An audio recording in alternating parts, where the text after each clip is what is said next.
அஸ்ஸலாமு அலைக்கும் மக்களே. இன்றைக்கி என்னோட வீடியோவில் பார்த்தீங்கன்னா மேங்கோ கேக் வந்து ஸ்பெஷலாக இன்றைக்கி செஞ்சு பார்க்கலாம்னு சொல்லி ட்ரை பண்ணலாம்னு சொல்லி நான் வந்து ரெடி பண்ணிகிட்ருக்கேன். இப்போ பார்த்தீங்கன்னா வந்து 2 முட்டை நான் எடுத்திருக்கேன். தனித்தனியாக வந்து நல்லா பீட் பண்ணிக்கோங்க. ஃபஸ்ட்டு வந்து வெள்ளைக்கருவை எடுத்து நான் ஒரு 2 மினிட்ஸ் வந்து நல்லா பீட் பண்ணிவிட்டேன். அதுக்கப்புறமா பார்த்தீங்கன்னா மஞ்சக்கருவை வந்து பீட் பண்ணிகிட்ருக்கேன். இப்போ அடுத்தது பார்த்தீங்கன்னா 1 கப் அளவுக்கு சுகர் ஆட் பண்ணுங்கள். நான் வந்து பவுடர் சுகர் இல்லாமல் டைரெக்டாக வந்து இந்த சுகர் வந்து நான் ஆட் பண்ணியிருக்கேன்.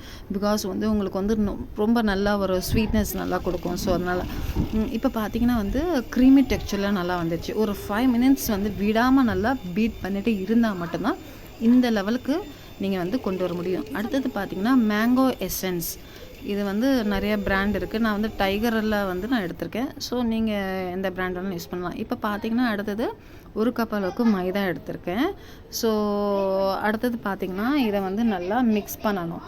மிக்ஸ் பண்ணிட்ட பிறகு தான் பீட்டர் வந்து நம்ம ஸ்டார்ட் பண்ணி பீட் பண்ணணும்.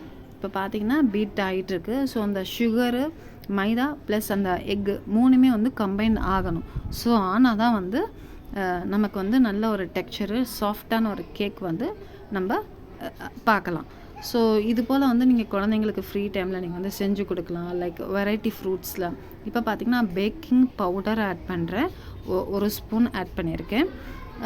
அடுத்தது பார்த்திங்கன்னா வந்து ஒரு 1/2 ஸ்பூன் வந்து பேக்கிங் சோடா ஆட் பண்ணணும் இதில். ஸோ பீட் பண்ணிகிட்டே இருக்கும் போது அடுத்தது பார்த்திங்கன்னா 1/2 ஸ்பூன் வந்து பேக்கிங் சோடா ஆட் பண்ணியிருக்கேன். இதையும் நல்லா பீட் பண்ணிவிட்டு சாஃப்டான டெக்ஸ்சர் வர வரைக்கும் நீங்கள் பீட் பண்ணணும். சரிங்களா? அடுத்தது பார்த்திங்கன்னா 2 டேபிள் ஸ்பூன் அளவுக்கு மில்க் ஆட் பண்ணுங்கள். ரொம்ப அதிகமாக ஆட் பண்ணிங்கன்னா வந்து ரொம்ப தண்ணியாகிடும். ஸோ மீடியமாக ஆட் பண்ணிங்கன்னா நல்ல டெக்ஸ்சரில் இருக்கும். இப்போ நீங்கள் பார்க்க போகிறது நல்லா மேங்கோ ஸ்லைஸ் பார்த்திங்கன்னா வீடியோவில் தெரியும்.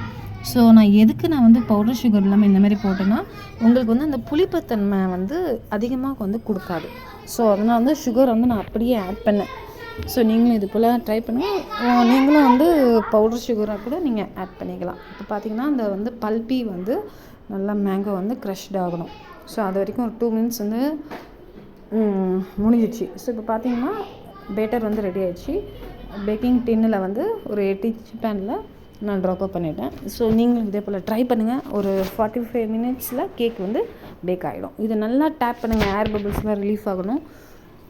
இப்போ பார்த்தீங்கன்னா ப்ரெஷர் குக்கர் இல்லாமல் நான் வந்து ஒரு கடமான ஒரு பாத்திரத்தில் எடுத்து வச்சுருக்கேன். அடியில் உப்பையும் ஒரு ஸ்டாண்டும் போட்டு டீனை வந்து மூடிட்டேன். பார்த்தீங்கன்னா ஒரு 45 மினிட்ஸில் வந்து பார்த்திங்கன்னா மேங்கோ கேக் வந்து ரெடி ஆகிடுச்சு. ஸோ இது போல் நீங்களும் வந்து ரெடி பண்ணுங்கள்.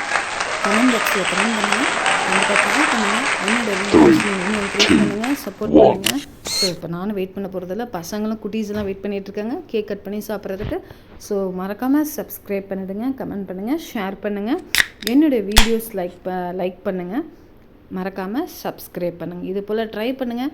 நீங்கள் சப்போர்ட் பண்ணால் மட்டும்தான் நான் வந்து நிறைய வீடியோஸ் வந்து அப்லோட் பண்ணுவேன். ஸோ நிறைய வீடியோஸ் வந்து நான் அப்லோட் பண்ணுறதுக்கு வெயிட் பண்ணிகிட்ருக்கேன். Thank you so much.